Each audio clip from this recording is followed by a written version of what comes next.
Hello. Hello? Hi. Hi.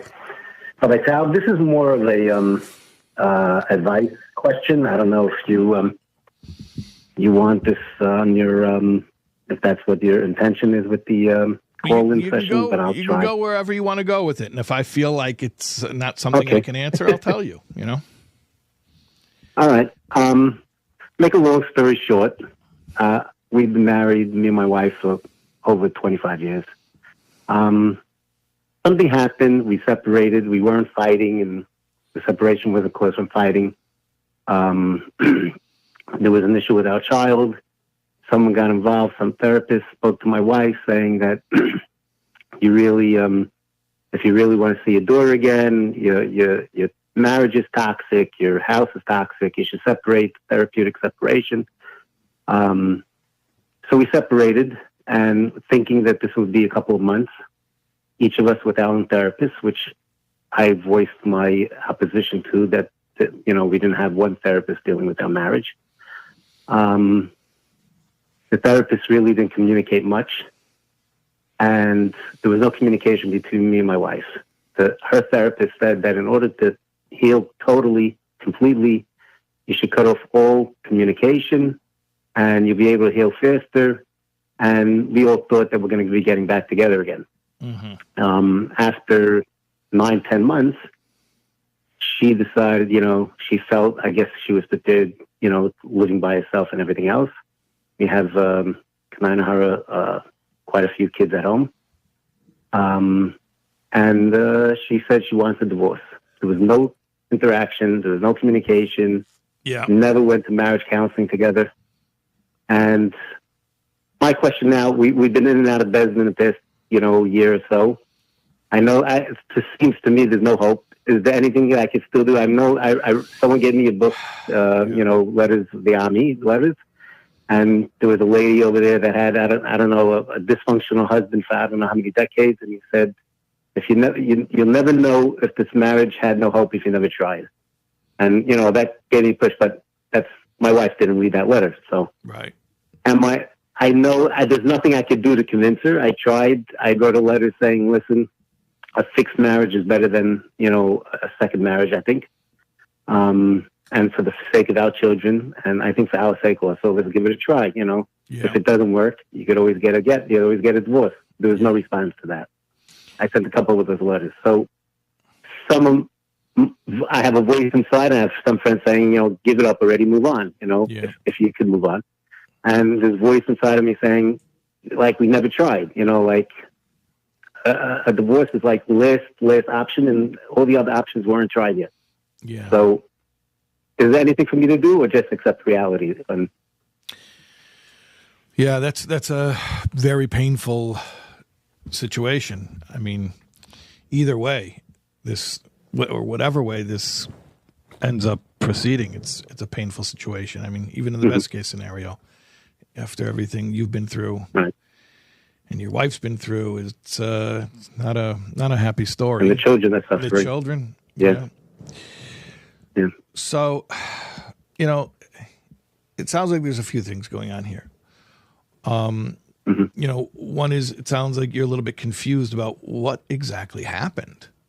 Like, you're not even sure if this was intentional, if was this the plan, or this is what ended up happening. Is that sort of part of it? You're like not even sure who's. Yeah, I mean, I brought that up I brought that up in a business session. I said, "Was this your were you really aiming for divorce?" And she said, "No." Yeah, that was I felt like you wrote in the second volume. I remember reading that. Whenever I went to a therapist session, he asked me, "Okay, what's your goal? You want to stay with the marriage? You want to this?" I said, "No, I want to help them. I want to fix marriage." You wrote in your book, I believe, in the second letter, in the second book, that if you go into therapy without a clear direction or goal, you'll be taken anywhere. Yeah, I did. And I feel that my wife, I remember speaking to her, right, and my wife, I remember asking her before we separated, I said, "What's the intention? You want a divorce? You want this?" She said, "I don't know yet. We'll see. So I feel like she went into it without a concrete goal. Let me just fill that in for the people who are listening so they understand that reference. You're talking about a book that's an anthology of letters, columns that I wrote for Army Magazine. And I think I've written this concept a few times in the column, and I've said it publicly maybe 100 times, which is that a therapist can help you to reach your goals, but you have to know what your goals are. And the job of the therapist really is not to tell you the meaning of life. We have, at least for Jewish people, we have the Torah as our guide to what is considered a meaningful life and what are the proper goals to try to achieve. And in the case that a person is trying to achieve these goals and is unable to reach those goals for whatever reason, it may be helpful to speak to a therapist, a mental health professional of whatever variety to help you reach those goals. But if you don't come in with already a system of values, a sense of what is right, what is wrong, what's a worthy pursuit, what's an unworthy pursuit, then you're actually asking the therapist to do something that's outside of their purview. That's not what it's for. Like, don't ask the rabbi to be a therapist and don't ask the therapist to be a rabbi. So at any rate, you're sort of bemoaning the fact, it seems like, that it's possible, you're not saying for sure, but it seems it's possible that the therapists sort of steered this toward divorce rather than reconciliation. Right. Yeah, and that your wife just sort of went along with it. So, and that may be what happened. That may be. The real question is, for me, like, a marriage is between two people, and each person has free will, and no one's a prisoner. Right. No one's a prisoner. Nobody can be forced to be in a marriage. So, right or wrong, however it happened that your wife decided she just doesn't have the will to be in the marriage anymore. If that's the fact, if she really has no will to be there anymore, then it's effectively over anyway. And divorce is almost just a formality at that point. And it really, there's nothing to save. In other words, if she were to say to you, I would like to save this, it would be better for the kids, it would be better for me, it would be better for you, or even if she had some other random reason why, yeah, I would like to save this, but I don't know how. I don't see any way of doing it. Oh, okay, so then maybe we find someone to help us to figure out how to save it. But when somebody is saying, I don't want to save it, I have no motivation to save it, I really don't know what the response to that is. It's almost like there is no response. It's like it's over at that point. So I don't know. To get some, to get someone to speak to her or something, like to give it, not to give it a try, that we should get help. I'm saying, like sometimes you'll have a situation like this where there'll be a separation, and one party will say, you know what? Here's the problem. He does this and this and this and this and this, and I'm not even considering normalizing our relationship until he does this and this and this and this. Okay, well, you may or may not be able to do those things, but it means there's a possibility of reconciliation. But when someone says, no, there's nothing, I'm not asking you to do anything, then it's over. Right. Then it's really because you don't have a partner. You don't have a partner for any type of project. I mean, you can just kick the can down the road and delay it and delay it and delay it. But really, if you don't have an interested partner, somebody who wants to be there, then the reality is the reality. And in that case, the sooner you are spiritually separated, meaning not just physically separated, living in two different places, but spiritually separated through the divorce mechanism that is dictated by God's law in the Torah, the sooner that happens, the sooner both of you will be free. So if there's nothing here to talk about anymore, then the goal becomes freedom as quickly as possible. All right.